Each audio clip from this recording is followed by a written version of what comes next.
Essa semana tá acontecendo bombas ao redor de todo mundo que podem influenciar e já estão influenciando nos mercados globais e óbvio que isso vai acabar respingando aí nas criptomoedas. Isso vai desde entrevistas com o presidente do Banco Central, Jeremy Powell, questões de países como El Salvador, que reelegeu o seu presidente, o Nayib Bukele. Vamos falar sobre a questão da crise na China, cuja qual uma das maiores bolsas do mundo, né, que pertence ao país, teve uma queda absurda na abertura do mercado e teve até que parar de ser negociada. Vamos falar sobre os ETFs de Bitcoin, temos muita coisa para estar falando no nosso giro macro dessa segunda-feira. Então já deixa o like, aperta os cintos que logo depois da vinheta vem uma bomba de informação.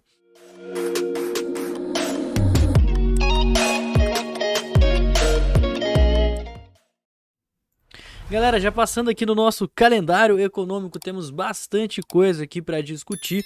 Acaba que não é uma semana com muitos dados que podem impactar o mercado, mas já no último domingo, dia 4 de fevereiro, o presidente do Banco Central fez um discurso, na verdade é um discurso que ele já estava gravado e ele foi ao ar às 21 horas do horário de Brasília, aqui do último domingo, dia 4 de fevereiro, cujo qual foi uma entrevista, né, de 60 minutos que ele afirmou que provavelmente a gente vai ver sim cortes na taxa de juros ao longo desse ano, porém os cortes eles devem ser 3 cortes de 0,25 pontos percentuais, né, os 25 basis points. Isso é muito menos do que o mercado estava esperando, né? Igual eu vinha falando para vocês, o mercado ele aguardava pelo menos 1,5%, né, de cortes ao longo do ano de 2024 e o esperado pelo próprio Banco Central é de 0,75, né, ou seja, praticamente metade aí da quantidade de corte da taxa de juros que é aguardada. Vale falar que como essa era uma entrevista gravada, ela foi gravada antes daquele payroll absurdo que a gente teve, se eu não me engano, na sexta-feira, eu acho que foi sexta-feira mesmo, que foi um payroll quase que o dobro do que era aguardado. A gente tem um vídeo aqui no canal falando sobre isso e como que isso é impactante para o mercado. No mais, né, coisas importantes aqui que podem estar trazendo algum tipo aí de volatilidade. Eu vejo só os pedidos iniciais para o seguro-desemprego, uma vez que o payroll veio muito acima da expectativa, né? Então foram gerados muitos empregos. Geralmente esse dado não vem trazendo tanto impacto no mercado, porque ele primeiro não foge muito aí da conformidade e ele sai praticamente toda semana, tá? Mas como a gente teve um dado muito fora da curva aí no último payroll que foi divulgado na semana passada, pode ser que a partir de agora esses pedidos iniciais para o seguro-desemprego comecem a ter algum tipo de alteração. Galera, outra coisa, né, aviso muito importante para falar para você. Agora eu tô com muita alegria informando que a gente tem um novo parceiro aqui no canal, que é a corretora BingX. A corretora BingX é a corretora que eu venho utilizando para fazer os meus trades, porque dentre várias vantagens ela não exige o KYC, então você pode criar sua conta sem burocracia e, consequentemente, ter acesso aí a uma corretora super completa com várias funcionalidades do mercado. E agora que eu sou parceiro dela, eu consigo disponibilizar para você também a melhor taxa de todas. Então dá uma olhada no link da descrição aqui desse vídeo para você criar a sua conta na corretora e ter direito a todos esses benefícios e muito mais. Galera, seguindo aqui, as ações da China estão despencando, né? O índice CSI 1000, que é um índice aí que compõe as 1000 maiores empresas lá da China, de Xangai, é um índice super importante. Ele parou de ser negociado justamente porque ele abriu com uma queda de 8%, chegando na mínima dos últimos 5 anos, agora no começo dessa semana. Isso, na verdade, aconteceu de domingo para segunda, né? Porque lá na China o horário deles de operação é completamente diferente do nosso, enquanto a gente está de madrugada aqui, lá eles já estão de dia. E devido a essa queda absurda, foi parado. E qual que é a grande questão? Crise, tá? Atualmente a China ela é uma das maiores, ela é a segunda maior economia do mundo, movimenta muita coisa e ela está passando por uma grande crise imobiliária. Não é de hoje, a gente já fez vários vídeos no canal falando da falência da Evergrande, que na última semana de fato veio à tona. A Evergrande ela não vai conseguir voltar, declarou falência de fato.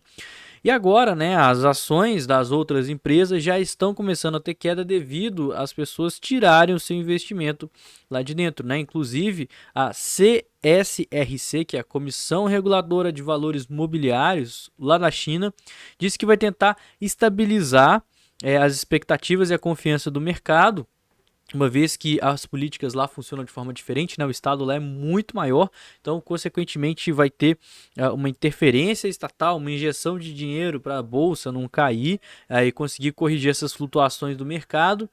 Mas, para você ter uma ideia, ao longo desse ano que já começou, a gente já teve uma perda de quase 27% no CSI 1000. E isso que é um índice composto das 1000 maiores empresas chinesas. A China está passando por maus bocados e você precisa tomar cuidado com isso, tá? Principalmente para a gente brasileiro, porque a economia do Brasil gira em torno de exportações e comércio com a China. A gente exporta muita commodity, muito aço, e o nosso maior consumidor é a China. Então, se a China tiver problema, cara, isso vai respingar no Brasil, certo? Então, toma muito cuidado com isso. Outra coisa que a gente precisa falar, né, sobre os ETFs de Bitcoin, que agora os ETFs da BlackRock e da Fidelity já alcançaram o top 10 entradas em janeiro. E olha que a gente já tem mais de 3.100 ETFs aí rodando, né?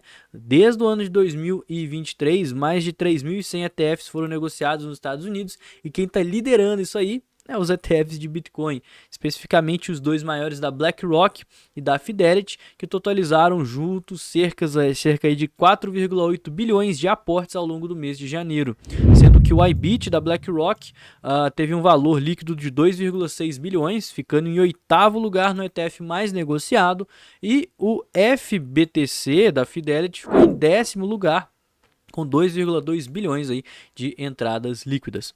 Vale falar também que o segundo maior volume de saques foi o GBTC, que inclusive resultou aí numa venda massiva de Bitcoin, que fez até o preço do ativo cair na época, onde teve saídas líquidas de 5,7 bilhões de dólares.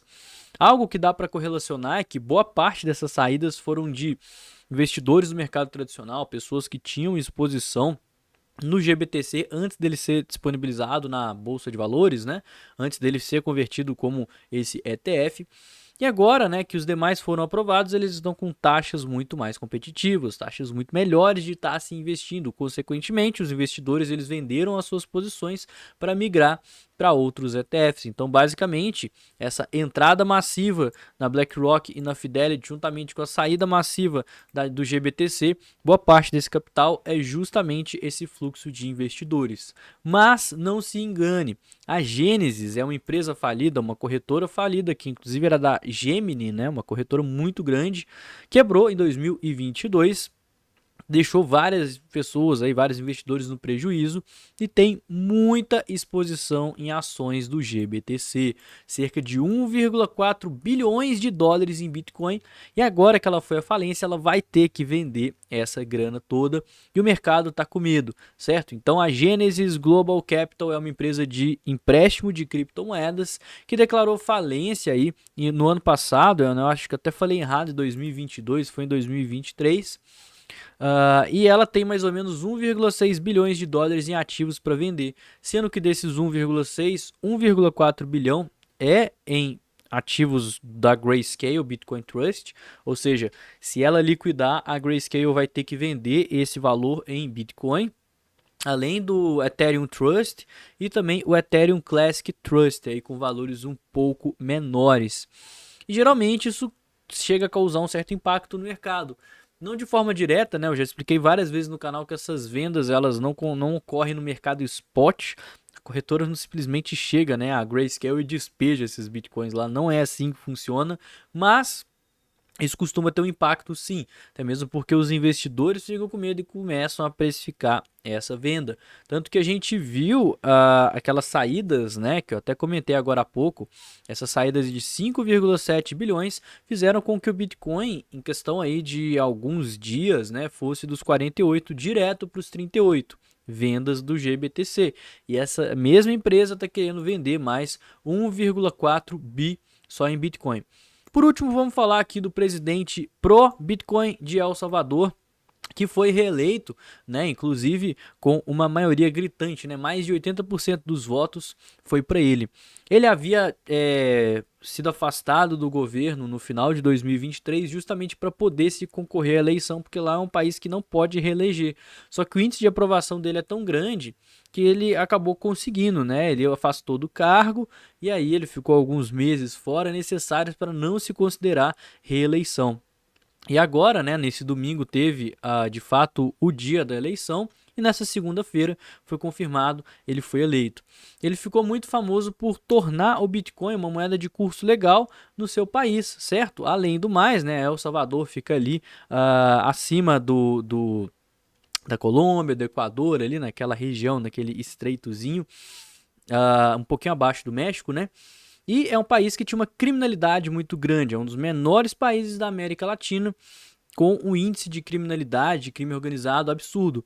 Então, basicamente, um dos motivos, né, principal motivo, ao meu ver, que fez ele ser reeleito foi justamente esse combate super intenso ao crime organizado, conseguindo fazer o país ficar seguro novamente.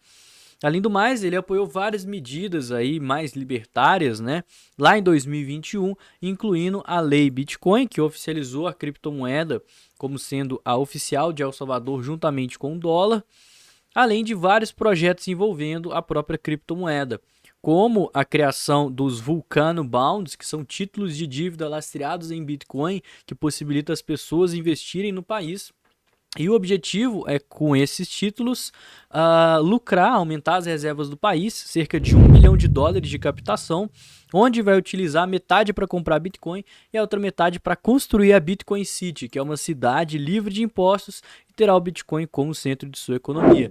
E agora a gente vai ter mais alguns anos de governo, né, do Nayib Bukele, o presidente agora reeleito de El Salvador, e é muito legal ressaltar isso porque ele traz impacto aí para a criptomoeda, né? A gente viu quando ele foi eleito, quando ele trouxe o Bitcoin como moeda de curso legal, o preço do Bitcoin explodiu, ele já anunciou mineração de Bitcoin utilizando energia de vulcão, né? E a tendência é que agora nos próximos anos essas medidas se intensifiquem muito mais, fazendo, né, o país não só influenciar outras cidades e países ao redor do mundo igual já tenha fazendo, mas também aproveitar um excelente ciclo macroeconômico do mercado para mostrar para todo mundo que tem sim como uma economia ser Bitcoiner.